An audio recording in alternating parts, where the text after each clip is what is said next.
নমস্কার বন্ধুরা।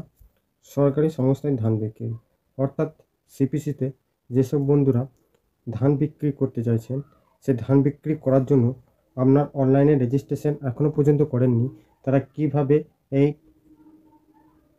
সিপিসিতে ধান বিক্রির জন্য অনলাইন রেজিস্ট্রেশন করবেন, সেই রেজিস্ট্রেশন করার জন্য আপনার কী কী ডকুমেন্টস প্রয়োজন হবে এবং রেজিস্ট্রেশন করার পর আপনার পরবর্তী পদক্ষেপ কী, তা সমস্ত কিছু জানতে পারবেন আজকের এই ভিডিওটির মাধ্যমে। তো ভিডিওটি অবশ্যই মনোযোগ সহকারে শুরু থেকে শেষ পর্যন্ত দেখবেন এবং আপনি যদি আমার চ্যানেল নতুন দর্শক হয়ে থাকেন তাহলে চ্যানেলটিকে সাবস্ক্রাইব করে পাশে থাকা বেল আইকনটি অল করবেন। এর পাশাপাশি এই ভিডিওর লিঙ্কটি বন্ধুদের সাথে শেয়ার করে তাদেরকে ইনফরমেশন দেওয়ার চেষ্টা করবেন। প্রথমত আপনাকে যে কোনো একটি ব্রাউজার ওপেন করে নিতে হবে। ব্রাউজার ওপেন করার পর সার্চ বারে গিয়ে সার্চ করতে আপনাকে ইপেডি বলে আপনি যখনই সার্চ করবেন আপনার সামনে পরবর্তী পেজ এরকম ওপেন হবে। পরবর্তী পেজ এরকম ওপেন হওয়ার পর প্রথমে একটি অপশন পেয়ে যাবেন গভর্নমেন্ট অফ ওয়েস্ট বেঙ্গলের নিজস্ব পোর্টাল। এই পিডির এরকম একটি অফিসিয়াল পেজে আপনাকে ভিজিট করানো হবে। আপনাদের সুবিধার্থে আমি এর লিঙ্ক ডেসক্রিপশন বক্সে দিয়ে রাখবো, ওখান থেকে সরাসরি আপনারা এই পেজে চলে আসবেন। এই পেজে আসার পর পেজটিকে একটু স্ক্রল করবেন। স্ক্রল করার পর এখানে একটি অপশন দেখতে পারবেন ফার্মার সেলফ রেজিস্ট্রেশন। যেসব বন্ধুরা নতুন রেজিস্ট্রেশন করতে চাইছেন তারা এই ফার্মার সেলফ রেজিস্ট্রেশনে ক্লিক করবেন। ক্লিক করার পর পরবর্তী পেজ আপনার সামনে এরকম ওপেন হবে। এরকম ওপেন হওয়ার পর আপনাকে রেজিস্ট্রেশন করার জন্য কিছু ডিটেলস আপনাকে ইনপুট করতে হবে। যেমন এখানে আপনাকে আপনার আধার কার্ড নাম্বারটি এখানে ইনপুট করতে হবে। আধার নাম্বারটি ইনপুট করার পর গেট ওটিপিতে ক্লিক করবেন। গেট ওটিপিতে ক্লিক করার পর আপনার আধার কার্ডের সাথে যে মোবাইল নাম্বারটি লিঙ্ক করা আছে সেই আধার কার্ডে একটি ওটিপি সেন্ড করা হবে।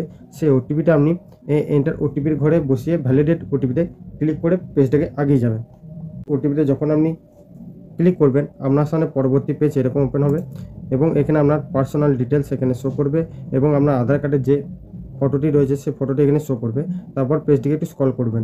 স্ক্রল করার পর এখানে আপনি দেখতে পাবেন আর ইউ রেজিস্টার ইন কৃষক বন্ধু।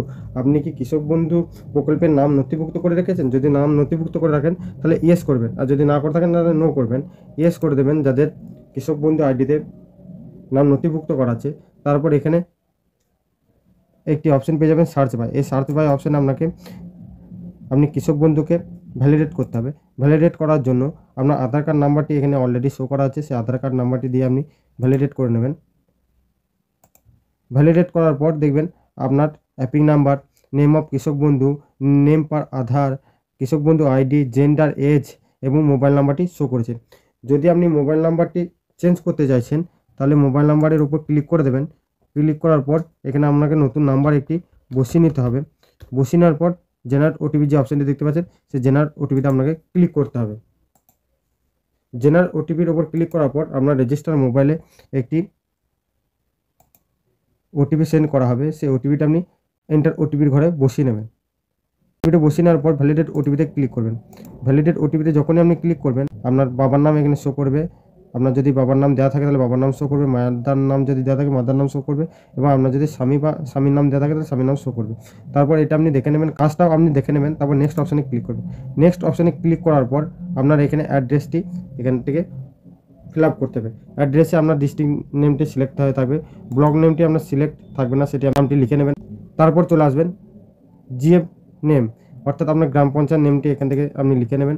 লিখে নেওয়ার পর ভিলেজ নেমটি আপনার লেখা থাকবে এবং পিনকোডটি আপনার লেখা থাকবে, সেটি আপনি ফিল আপ করে নেক্সট অপশানে ক্লিক করবেন। নেক্সট অপশানে ক্লিক করার পর পরবর্তী পেজ এরকম ওপেন হবে। পরবর্তী পেজ এরকম ওপেন হওয়ার পর পেজটিকে একটু স্ক্রল করবেন। স্ক্রল করার পর এখানে আপনাকে পারচেস সেন্টার অর্থাৎ যে সেন্টারে বিক্রি করতে চাইছেন সেই সেন্টারটাকে আপনাকে চুজ করে নিতে হবে। সেই সেন্টারে আপনি যদি ধান না বিক্রি করতে চান তাহলে যে কোনো সেন্টারে আপনি ধান বিক্রি করতে পারবেন, কিন্তু রেজিস্ট্রেশন করার সময় আপনার আশেপাশের এলাকার যে সিপিসিটি রয়েছে, যে পারচেস সেন্টারটি রয়েছে সেটাকে আপনাকে সিলেক্ট করে নিতে হবে। সেটি সিলেক্ট করে নেওয়ার পর আপনি নেক্সট অপশানে ক্লিক করবেন। নেক্সট অপশানে ক্লিক করার পর এখানে আপনাকে ব্যাঙ্ক ডিটেলসটি বসাতে হবে। এখানে আপনার ব্যাংকের আইএফএসসি কোডটা এখানে বসাবেন। আইএফএসসি কোডটার পর আপনি ব্যাঙ্ক নেমটা বসাবেন, যে ব্যাঙ্ক অ্যাকাউন্টটা আপনি দিতে চাইছেন। তারপর তার ব্রাঞ্চ নেমটা এখানে বসিয়ে নেবেন। বসিয়ে নেওয়ার পর অ্যাকাউন্ট টাইপ, সেই অ্যাকাউন্ট টাইপটা আপনার সেভিং, কারেন্ট যে ধরনের অ্যাকাউন্ট সেই টাইপে আপনি চুজ করে নেবেন। তারপর তার অ্যাকাউন্ট নাম্বারটা এখানে বসিয়ে নেবেন। বসিয়ে নেওয়ার পর আবারও আপনাকে সেই অ্যাকাউন্ট নম্বরটা আবার পুনরায় আপনাকে ফিল আপ করতে হবে। ফিল আপ করার পর নিচে চলে আসবেন। এই অ্যাকাউন্টটা কোন টাইপের, সিঙ্গেল না জয়েন্ট। যদি আপনি সিঙ্গেল অ্যাকাউন্ট দিতে চান তা সিঙ্গেলের উপর রাইট চিহ্ন করবেন, আপনি যদি জয়েন্ট দিতে চান তাহলে জয়েন্টের উপর ক্লিক করবেন। আপনার যে অ্যাকাউন্টটা দিতে চাইছেন সেই হিসাবে আপনি চুজ করে নেবেন। চুজ করার পর নেক্সট অপশানে আপনাকে ক্লিক করতে হবে। নেক্সট অপশানে ক্লিক করার পর এখানে কিছু ডকুমেন্টস আপনাকে আপলোড করতে হবে। প্রথমত আপনার voter ID card. Voter ID card আপনাকে বোথ সাইড আপলোড করতে হবে। এখানে আপনি ভোটার কার্ডের জেরক্সও আপলোড করতে পারেন, কিন্তু তার ফাইল রাখবেন 2 MBর মধ্যে এবং ফাইলটি করবেন PDF আকারের, অর্থাৎ PDF সাইজে করবেন। তারপর এখানে ভোটার আইডি কার্ডটি চুজ করে দেবেন। চুজ করার পর ল্যান্ড ডকুমেন্টস, অর্থাৎ আপনার জমির পর্চার ডকুমেন্টস আপনি এখানে আপলোড করে দেবেন PDF ফরম্যাটে। তার সাথে সাথে ব্যাংকের পাসবুকের ফ্রন্ট পেজ, অর্থাৎ ব্যাংক অ্যাকাউন্টটি আপনি দিতে চাইছেন তার ফার্স্ট পাতাটা আপনি PDF আকার করে নিয়ে আপলোড করে দেবেন। আপলোড করার পর সমস্ত কিছু দেখে নেবেন। দেখে নেওয়ার পর সাবমিট অপশনে আপনাকে ক্লিক করতে হবে। সাবমিটের ওপর যখন আপনি ক্লিক করবেন আপনার অ্যাপ্লিকেশনটি সাকসেসফুল হয়ে যাবে এবং আপনাকে একটি অ্যাকনলেজমেন্ট নাম্বার এখান থেকে জেনারেট করে দেওয়া হবে।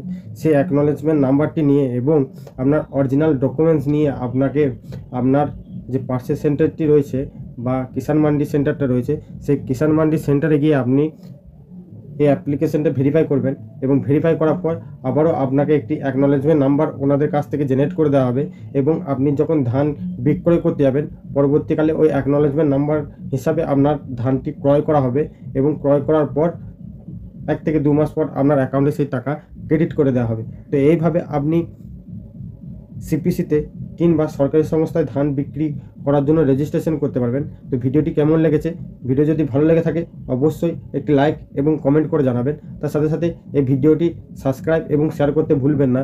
দেখা হচ্ছে পরবর্তী নেক্সট কোনো আপডেট ভিডিওতে। ততক্ষণ ভালো থাকবেন, সুস্থ থাকবেন, সাবধানে কাজ করবেন। বিদায়।